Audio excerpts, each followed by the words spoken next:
Sino relate ka ninyo dyan? Ang tanan yung mga kinanaan yung ice cream, o binaklan yung ice cream. Nakatago pa, nakaambak pa sa ngayon. Oh, natulpangdan ko lang dyan. Nga mo rin yung pikaduro ka mga kinanaan ay ice cream. Dyan na panagtagan sa iba. Okay? Ano ugasan ta. Natalupangdan ko lang dyan. Ay, nagbuswang ang amon niya nga lababo to sa amon niya hurugasan. Tay nagbuswang, nahugasan o nahusluhan dyan. Dito dyan sa dalam ka amon niya. Lababo, nakaambak. Di panghugasan ta anay kag ibalik to. Importante man dyan sa amon niya kabuhi. Ay man. Kung may mga pista bala. Kung may mga take out, may take home.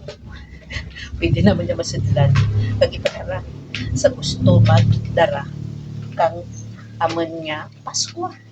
Diba? Hindi ka rin mabudlayan mangita ka imong surudlan. Kung nanda, kanami ano magamit ka dyan. Kung mura kay mura dyan.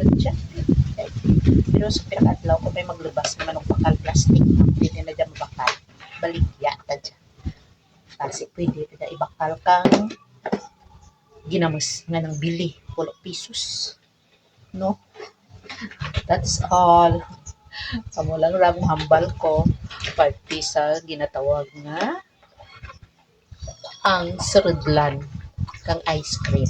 Ginatago para sa kung ano-ano. Kita nyo kung nag-raha ko. Muna may mga tinapang sudlan, diba? So, let's enjoy washing dish para sa ginatawag nga surudlan. Balik lang yan ko sa dalam lababo karon. Different sizes. Different sizes. No? May square, may round, may oblong. That's all. That's all for today. I thank you. That's